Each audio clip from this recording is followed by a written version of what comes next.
We've been talking on today's show about the roadmap to easing lockdown that the Prime Minister will announce tomorrow. Matt Hancock said earlier that it's still being worked on, and when I spoke this week to Lord Hague, the former Foreign Secretary and Conservative leader, I asked him what he wants to hear from Boris Johnson tomorrow. Well, I think, as with most people, I'm hoping to hear that before too long, the great majority of restrictions on people can be lifted. And now he is presumably going to say that that will depend on the progress that is being made, and that's fair enough.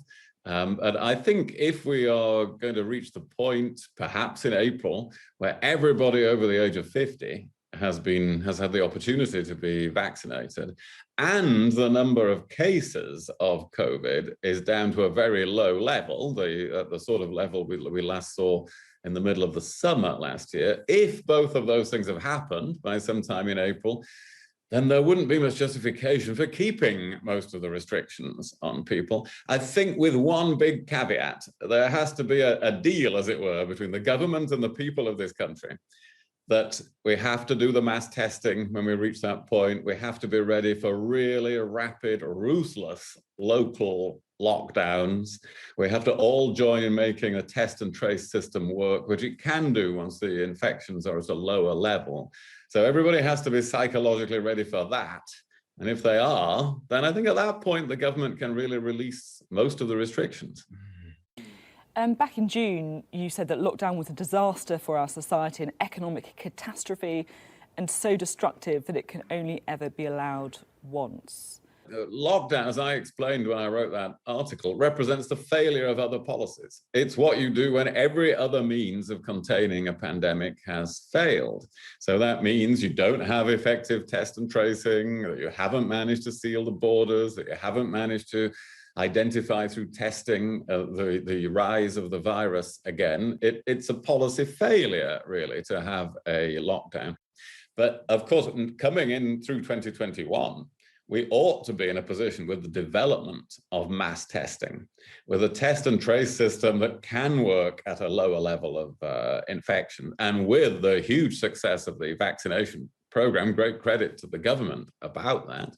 With all of those things, well, then we do have the tools now to prevent future lockdowns. I think there are lessons now, and that some of them we've just been talking about. We must have mass testing. Well, that couldn't have been developed last summer, but it can be put in place now. The test and trace system has struggled, but it's partly struggled because there's still such a high level of infection to deal with. And I think we have learned that if we are going to have lockdowns, you have to do them quickly. The faster you take the action, the better. So when it comes in this, whatever point it is later this year that I was talking about, where the government says, well, you're free of most restrictions, but we have to be really ruthless and quick if the virus rears its head again in a particular town or city or locality, well, then they have to be ready to act very, very fast on those situations, or on the risk of the virus coming back in again with a mutation from overseas.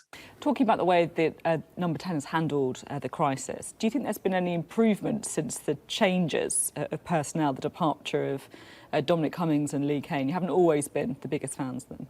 I think there has been a big improvement, actually, and I pointed this out recently. I'm not one for, I don't want to personally attack the people who left. They were brilliant people, but maybe running government wasn't their greatest skill compared to running campaigns.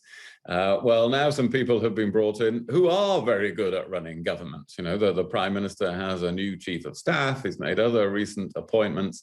And you can tell over the last couple of months that government has worked better. There's been more under-promising and over-delivering rather than the other way around. There have been fewer rows, there have been fewer destructive leaks and side briefings to the press. You can just tell, you can smell it, that things have improved in the way things work in government. The public can smell it as well. One of the big challenges ahead, of course, is the budget. What would you like to see in that budget? Well, the big task for the Chancellor has been keeping as many people as possible in work and the economy ready and intact for the future over the last year. And I think he's done that very well. What is the next task? Well, the next task is for Britain to be at the forefront of what I think will be an extraordinary decade of innovation coming up all over the world. This is partly a result of the pandemic, partly the result of a technological race going on between the US and China. I think a really important thing to look out for in the budget is this country positioning itself for that wave of innovation? Are we going to have the right rules and laws and incentives and cooperation between government and the private sector and the right tax rates to achieve that? It's very important not to disincentivize people to invest in the businesses of the future. You know, people talk about reforming capital gains tax. Well, there may well be some very important and worthwhile reforms that can be made of it. But it's really important not to tax people away from entrepreneurship, from risk-taking, from investing in things that might fail in the future, as well as all the things that are going to succeed. So it's the Chancellor's job to work all that out. You touched there on some of the kind of global challenges that I'm quite keen to talk about, and particularly China. What kind of relationship do you think we should be looking to create post-COVID with China? There's obviously these concerns about human rights abuses. Should we be tacking towards the EU position, which is obviously has China as one of their biggest trading partners, or should we be adopting the American stance, more concerned about China? Well, if you put it that way, I would say more the American stance, but it isn't just a straightforward choice as that. I think the EU, for instance, made a mistake signing their new investment treaty with agreement with China just before the Biden administration came in without consultation with the United States. We actually need Western countries to put their heads together much more on policy towards China. And hopefully when the Prime Minister hosts the G7 in Cornwall later this year, that sort of thing will be on the agenda and can be achieved. But what is the right approach? Well, I would say it's a hard-headed approach. It's neither one of, it's not the golden age of friendship, but it's not unremitting hostility either. It is an approach where we say, well, we can't allow ourselves to be dependent on China for key technologies in the future. And that means we do have to restrict some of the investments they've tried to make in this country, or the takeover of British companies by Chinese entities. We do have to make sure, for instance, all the batteries, for instance, that we need for electric vehicles in the future aren't made in China, so that we're dependent on that supply chain. But at the same time, we can't solve global problems without China. We can't stop the next pandemic. We can't stop climate change. We can't have arms control. We can't deal with a future financial crisis without working with China. Facebook has blocked news feeds in Australia. Now, this is in response to this law requiring tech giants to actually pay news providers for content. Do you think Facebook has got this wrong? Would you like to see other countries adopting the Australian model of asking tech giants to pay news providers for content? Social media companies like Facebook have done a lot of good, of course, in connecting people up in absolutely revolutionary new ways, and there are many human benefits of that.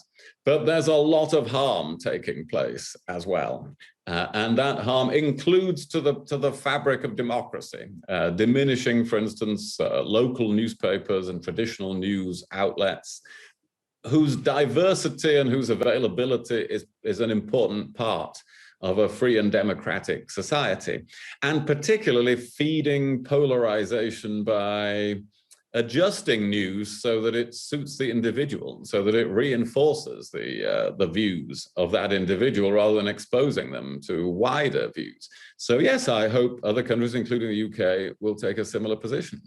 We talked a lot about some of the really big challenges, facing us at the minute, whether it's China, COVID, social media companies. One big thing, of course, on Boris Johnson's in tray is Scotland and the challenge a potential referendum could cause. How concerned are you about the prospect of Scotland voting for independence if there is a referendum? And if there is, then Boris Johnson's not going to be the person to lead the campaign for the union, is he? Well, I'm very concerned about that. I can tell everybody, having been the Foreign Secretary of the UK, that British standing in the world, that the influence of the British people, including the people of Scotland in the world, if we were to break up the UK, would be very seriously diminished. This would be a bigger event than Brexit. It would have a bigger impact than anything, whatever your views on Brexit, on the standing of the UK, on our ability to exercise our influence in the world. We are much more than the sum of our parts. So I think this would be a catastrophic development. We've got Keir Starmer on the show this weekend as well. Obviously, of course, there are certain challenges at the minute for Labour as the government's enjoying a kind of vaccine bounce, if you like.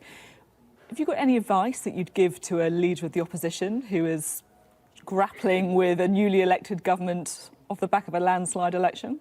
It's a very thankless task unless people think you're about to become Prime Minister. And people will try and push you around all the time. And try to, we've just seen this with the speech that Keir Starmer gave the last few days, try to overhype what you're about to say. This is a relaunch, and then you end up taking part accidentally in a relaunch of yourself.